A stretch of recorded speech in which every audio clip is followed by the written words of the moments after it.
포수의 핵심은 공을 받아내는 것, 캐칭, 공을 막아내는 것, 블로킹, 그리고 공을 던지는 것, 스로잉, 이다. 프레이밍이나 투구 유도는 그 다음 과제다. 이 세 가지 기본 중 하나라도 제대로 기능하지 않으면 다른 부분도 연쇄적으로 영향을 받는다. 한 요소가 제 역할을 못하거나 문제를 일으키면 나머지 두 요소에도 부정적인 결과가 나타나기 쉽다. 이러한 상호 연결성은 주요상의 최근 3에서 4년간 부진을 설명하는 핵심 요인이기도 하다. 어린 나이부터 대형 포수로 성장하리란 큰 기대를 받았으며 실제 2016년 넥센, 현키움, 1차 지명을 받았던 주요상은 최근 몇 년간 팔 통증이 지속됐다. 두 차례에 걸친 팔꿈치 수술이 그 원인이었다. 수술 후유증에서 완전히 벗어나지 못하면서 그의 경기 수행 능력은 쉽게 회복되지 않았다. 이범호 기아 감독의 판단도 마찬가지이다. 주요상은 2021년 한 번 팔꿈치 수술을 받았다. 인대 재건 수술, 토미존 서저리를 진행하면서 뼈 조각도 제거했다. 이 과정까지는 일반적인 수순이었다. 그러나 문제는 그 직후 군 입대가 예정됐다는 점이다. 더 철저하게 재활에 매진했어야 했으나 기초 군사 훈련과 병역 의무 수행 중 반드시 해야 할 여러 업무를 처리하느라 제대로 된 재활을 할 수 없었다.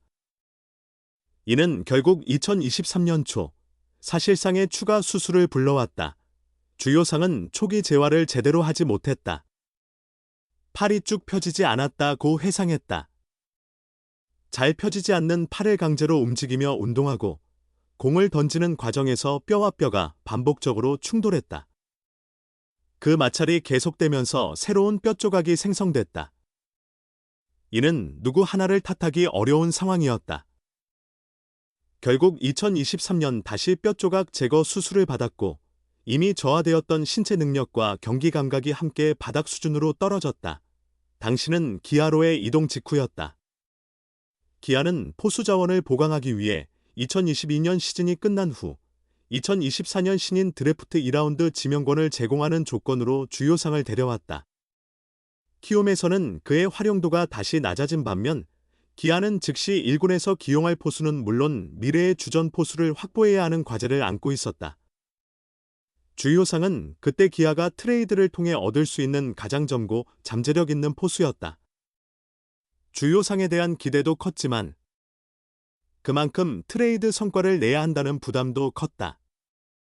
바로 그때 시련이 닥쳐왔다. 스트레스가 매우 심했다. 제대로 된 경기력을 보여주지 못했다. 스스로도 많이 절망했던 시기였다. 주요상은 공을 던지는 행위 자체가 무서웠다. 아플까봐 계속 던지기를 망설이게 됐다고 말했다. 그래서 포수 생활을 그만두려는 생각도 했다. 그의 강점인 도루 저지나 송구 능력이 사라졌을 때 포수로서의 가치가 있을지도 고민했다. 더 늦기 전에 다른 포지션을 시도해보는 게 나을지도 모른다고 생각할 정도였다. 주요상은 많은 고민을 했다. 고등학교 2학년 때까지 삼루수를 본 적이 있다. 그래서 한번 해볼까 고민했었다고 담담하게 회고했다. 하지만 주변에서 모두 말렸다. 아직 끝난 게 아니라고, 아직 할 수 있다고 응원해 주었다. 이군 관계자들은 주요상의 재활은 물론 정신적인 부분까지 세심하게 챙겨주었다. 김동혁 운영 2팀장도 많은 힘이 되어 주었다. 주요상은 김동혁 팀장님께서 많은 도움을 주셨다.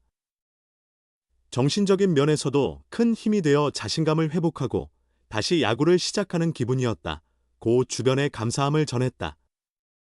그 감사한 사람들을 위해서라도 포수 마스크를 포기할 수 없었다.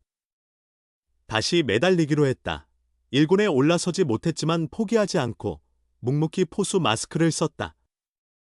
2024년에는 김태군과 한준수 체제가 자리 잡으면서 1군 경기에 단 한 번도 나서지 못했지만 언젠가 기회가 찾아올 것이라 믿었다. 2025년 퓨처스리그에서 48경기에 출전해 타율 0.270, 5홈런, 23타점을 기록하며 반등에 성공했다. 더 이상 팔꿈치 통증도 없었고 힘차게 공을 던지고 방망이를 휘둘렀다. 결국 2025년 시즌 막판 1군에 올라 3년간 이루지 못했던 궤도 진입의 발판을 마련했다. 오키나와 마무리 캠프에 참가한 주효상은 기아 포수진 경쟁의 촉매제라는 평가를 받는다. 이범호 감독은 주효상이 간다니까 한준수도 같이 가겠다고 하더라 며 내심 흐뭇한 미소를 지었다. 김태곤은 이제 30대 후반을 향해 가는 포수고 한승택은 올해 FA 자격을 얻어 이적설이 끊이지 않는다. 기아는 김태곤과 주효상을 팀 미래의 주전 포수 경쟁 구도로 만들어 안방을 강화한다는 계획이다. 주효상도 몸을 최상의 상태로 만들어 내년 스프링 캠프 때 자신이 1군에 있을 자격이 있음을 증명하겠다는 각오다. 그간 많은 부상을 겪었던 주효상은 부상에 대한 스트레스가 컸다. 경기에 못 뛰는 건 내가 못한 거라 받아들이지만 부상 때문에 스트레스가 심했다며 팔과 몸 관리에 더 신경을 쓰고 있다. 아무리 보여주고 싶어도 부상을 당하면 안 된다. 최대한 보여주겠다고 내년에는 다시 예전에 늪에 빠지지 않겠다고 다짐했다.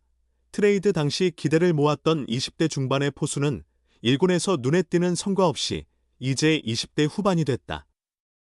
세월의 흐름이 패기를 꺾을 수도 있지만 오히려 성숙한 선수로 성장하게 만들 수도 있다. 주효상 역시 처음 기아에 왔을 때는 부담감이 컸고 주전 자리에 대한 욕심도 많았다. 그런 마음 때문에 오히려 안 됐다. 팔 상태도 많이 안 좋았다며 최선을 다해 준비하면 좋은 기회가 오고 그 기회를 잡으려고 노력하겠다고 차분하게 말했다. 주효상은 아직 늦지 않았느냐는 질문의 포수는 오래 뛴다. 늦지 않았다고 생각한다고 눈빛을 반짝였다. 트레이드가 실패로 보일 수도 있지만 아직 판단하기엔 젊은 나이다. 초기 재활을 잘못해 팔이 펴지지 않았어요.